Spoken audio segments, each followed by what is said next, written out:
Now, next up, one of the exclusive stories featured on startupdaily.net today comes from Mark Calabro, the founder of hospitality startup HungryHungry. In the essay, What COVID-19 Taught Me About Running a Tech Startup, Mark shares what he's learned, both good and bad, about the last crazy 6 months. It's so good that we thought we'd talk to him about it here on the show, and Mark joins us now via Skype. Hi, Mark. Welcome to Startup Daily TV. Great to be here. Good afternoon. Mark, when you launched HungryHungry a little over a year ago, none of us knew what was coming. And while you've helped more than 1,000 venues this year, it's not been without personal pain, as you detail in your essay. Take us through what happened to you and HungryHungry when COVID hit. Yeah, I suppose it's like for many business owners who, every day it's like running into another fire. And even certainly before COVID hit, we were a small team, small business, trying to bring something new into the market. And we often talk about things like, contactless and digital menus at a time where no one really understood what those terms meant. So come March and on the onset of COVID, it really just brought a whole bunch of new challenges to what was already a business that was just starting to take form and also just starting to also raise some capital as well. And Mark, how quickly did you have to sit down and decide what part of the business you were going to focus on? And then how were you able to help all of these venues? Yeah, so we started with out-of-venue ordering. So that was the consumer comes in, scans a QR code, can see the menu and order from the comfort of their own seat. So COVID hit and we had a shutdown of the entire industry. So we had to very, very quickly just ask ourselves some really hard questions. We already had some features that we'd built out previously that we had to bring back to life. But what happened also very quickly, and we're talking within days, that we had restaurants and cafes coming to us with features that they needed. And it was, everything was happening in real time. And we were building processes on the fly.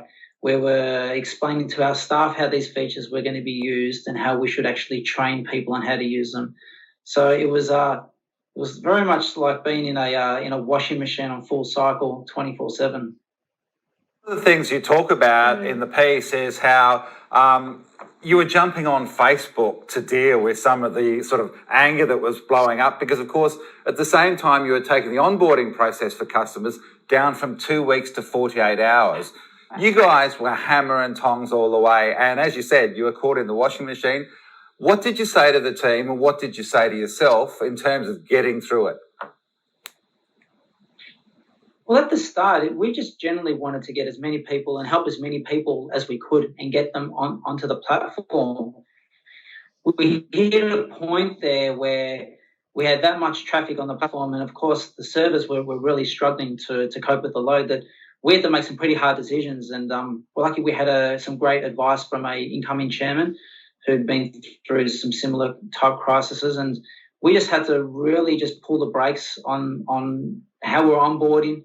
The servers, the traffic, everything got gutted. So it was really challenging. And the reality of that is that, we had some pretty harsh conversations with some customers that we had let down, and the whole team really felt the pain of that. And for the vast majority of people, they understood the situation, and we just had to take the time to really explain to them what was happening in the background and to have faith in us ultimately and stick with us. And most of them all have, which is wonderful.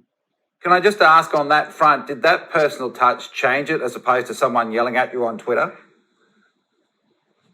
Yeah, I took the opinion pretty quickly that these conversations were going to be very, very raw.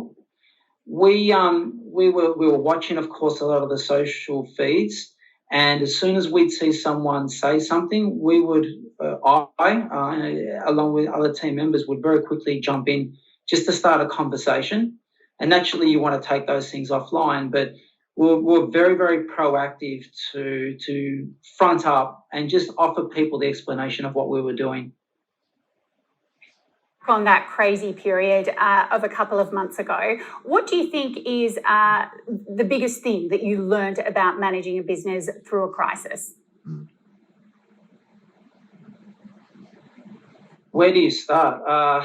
It's about really, I mean, in or out of a crisis, is about having great people around you to support you. It's it can be very taxing on running a business at the best of times, but looking back, just having great people around you, staying true to yourself, checking in with yourself to remind yourself why you're actually doing it. If it's coming from a place of what really makes you get out of bed and hungry to get back into a task and a project, it's for the right reasons. I mean, I don't see this as work. I love what we do, and I love being able to help businesses out, at a time that they need it more than ever. Well, Mark, we really appreciate you sharing your insights on startupdaily.net today. It is a great piece. I recommend everyone go and have a read of it, especially if you're a startup founder, especially if you find yourself stuck in the washing machine. Thanks so much for joining us on the show as well today. Thanks for having me.